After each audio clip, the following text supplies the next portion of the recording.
Everyone, welcome to hubby cook with channel. ఈరోజు మనము అటుకులతో మసాలా ఎలా ప్రిపేర్ చేయాలో చూద్దామండి. ఈ మసాలా అయితే చాలా టేస్టీగా ఉంటుంది. బయట క్లైమేట్ కూడా చాలా బాగుంది. ఒకటే వర్షం పడుతుంది, హెవీ వర్షం పడుతుంది అనమాట. ఈ వర్షంలో ఈ మసాలా చేసుకొని తింటే చాలా బాగుంటుందండి. పిల్లలు కూడా టీవీ చూస్తూ చక్కగా ఎంజాయ్ చేస్తారు. ఓకే ఫ్రెండ్స్, దీనికి కావాల్సిన పదార్థాలు ఏంటో చూద్దామా? వచ్చేసేయండి నాకుతో పాటు. ఒక బౌల్లో అయితే అటుకులు తీసుకున్నానండి, కొంచెం పల్లీలు తీసుకున్నాను, రుచికి తగ్గ సాల్ట్, టేస్ట్కి తగ్గ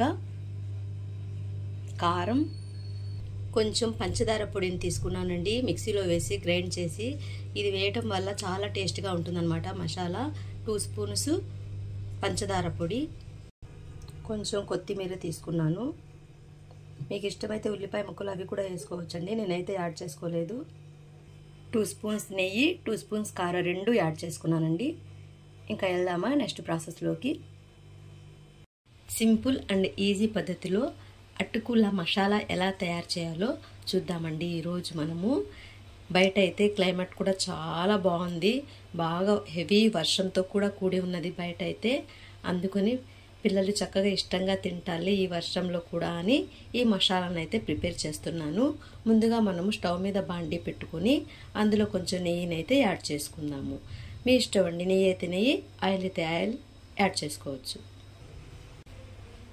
కొంచెం నెయ్యి కొంచెం ఆయిల్ని కూడా యాడ్ చేశానండి. ఈ రెండు చక్కగా హీట్ ఎక్కిన తర్వాత మనం ఇందులో కొంచెం పల్లీల్ని కూడా యాడ్ చేసుకుందాం. నేనైతే పల్లీలు మా ఇంట్లో ఎక్కువ తినరండి, అందుకని కొంచెం యాడ్ చేశాను. మీకు ఇష్టమైతే ఒక 50 గ్రాముల వరకు యాడ్ చేసుకోవచ్చు. ఈ పల్లీలు కొంచెం వేగిన తర్వాత అటుకుల్ని కూడా యాడ్ చేసేసుకుందాం. ఈ అటుకులు యాడ్ చేసిన తర్వాత చక్కగా కలుపుకోవాలండి. ఇలా అటుకులు యాడ్ చేసిన తర్వాత ఇందులో కొంచెం మనము సాల్ట్ని వేసుకుందాము. చూస్తున్నారుగా, రుచికి తగ్గ సాల్ట్. నేనైతే ఇందులో కొంచెం పంచదార పొడిని కూడా యాడ్ చేస్తున్నానండి, 2-3 స్పూన్స్. కొంచెం తీయగా కారంగా చాలా అంటే చాలా బాగుంటుందన్నమాట. ఇందులో మనము కారం కూడా యాడ్ చేసుకుందాం. కారం కూడా యాడ్ చేసుకున్న తర్వాత మొత్తం కలిసేటట్టుగా కలుపుకోవాలి. స్టవ్ అయితే మట్టుకి సిమ్లోనే పెట్టుకోవాలండి. చూస్తున్నారుగా, ఇలా మొత్తాన్ని చక్కగా సిమ్లో పెట్టుకొని ఫ్రై చేసుకోవాలి. అటుకులు అయితే చక్కగా ఫ్రై అయిపోయినాయి. ఇందులో మనము కొంచెం కొత్తిమీరని కూడా యాడ్ చేసుకుందాం. సన్నగా కట్ చేసుకొని కొత్తిమీర యాడ్ చేసేసుకుందాము.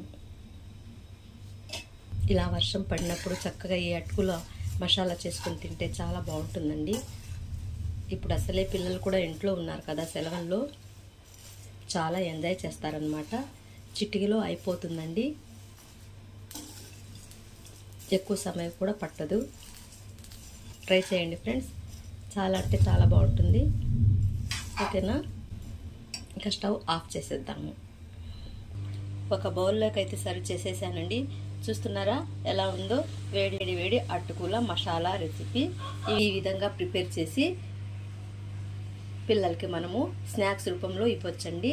ఈ వీడియో మీకు నచ్చినట్లయితే లైక్ చేయండి, షేర్ చేయండి, సబ్స్క్రైబ్ చేసుకోండి ఫ్రెండ్స్. మీ బంధువులు చుట్టాలు ఎవరైనా ఉంటే సబ్స్క్రైబ్ చేయమని చెప్పండి. Okay friends, until then, bye bye, see you.